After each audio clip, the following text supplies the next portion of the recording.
So this is example number 5.3. A cyclist comes to a skidding stop in 10 meters. During this process, the force on the cycle due to the road is 200 Newton and directly opposed to the motion. How much work does the road do on the cycle? And second is, how much work does the cycle do on the road? कुछ समझ में आया? नहीं, कोई बात नहीं, दोबारा पढ़ो. क्या बोलता है? एक साइकिलिस्ट है, मीन्स उसके पास साइकिल है बंदे के पास. ये साइकिल है, साइकिलिस्ट है तो साइकिल होगी.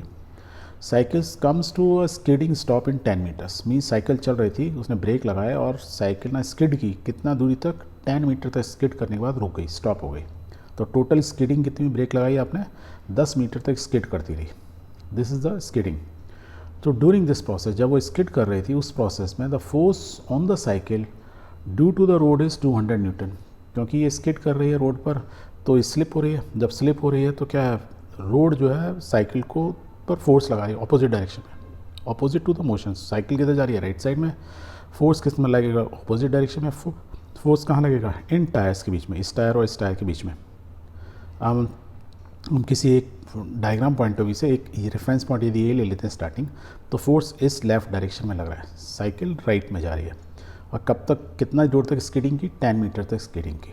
Okay, so the question is how much work does the road do on the cycle. Road ने साइकिल पर कितना फोर्स लगाया, वो कितना काम किया, कितनी मेहनत की उसको रोकने में, कितनी एनर्जी लगाई. ऐसे बोल दे, वर्क बोले या कितनी एनर्जी लगाई. और ऑपोजिट क्या बोल रहा है? How much work does the cycle do on the road. Cycle ने भी रोड पर कितनी एनर्जी लगाई. दोनों एक दूसरे पर एनर्जी लगा रहे हैं, रोकने के लिए काम कर रहे हैं. बताओ पहले केस के अंदर. तो let's start with the first one. So let's put value of force. कितनी वैल्यू दी है? 200 Newton. So force 200 newton by the road on the cycle. It is in this direction. Force है और डिस्प्लेसमेंट 10 मीटर का हुआ है. तो formula क्या होता है वर्क डन का? Work done is equal to force into displacement into cos theta, where theta is the angle between force and displacement. Displacement हम क्या बोल रहे हैं? ये 10 मीटर तक जो साइकिल स्किड होती गई. सो let's put all those values. Theta कितना होगा यदि थीटा की बात करो? फोर्स तो मालूम है, डिस्प्लेसमेंट में. थीटा क्या है? ये राइट साइड में, ये लेफ्ट साइड में, तो इनके बीच में एंगल यदि देखें तो कितना होगा? 180 degree. So let's put and solve this. So we will write it this way. The stopping force and the displacement makes an angle of 180 degree with each other.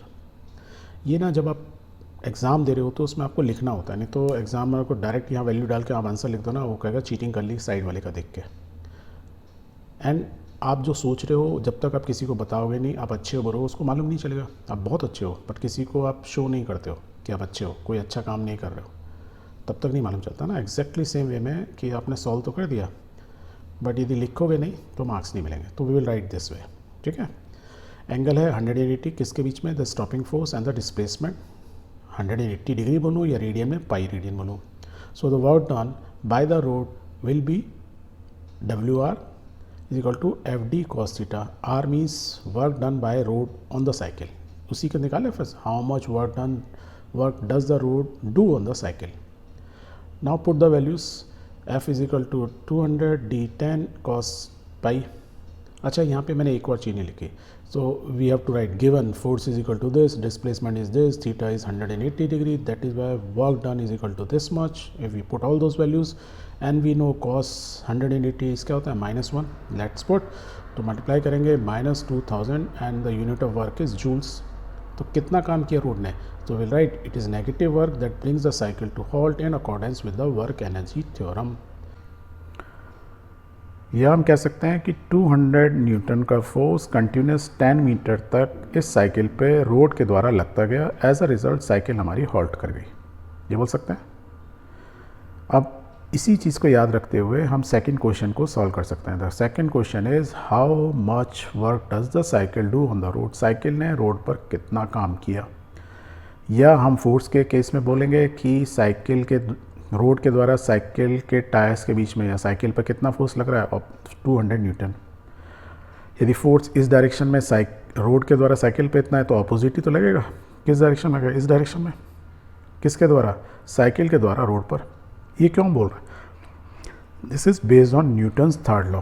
Newton's third law क्या बोलता है? An equal and opposite force acts on the road due to the cycle.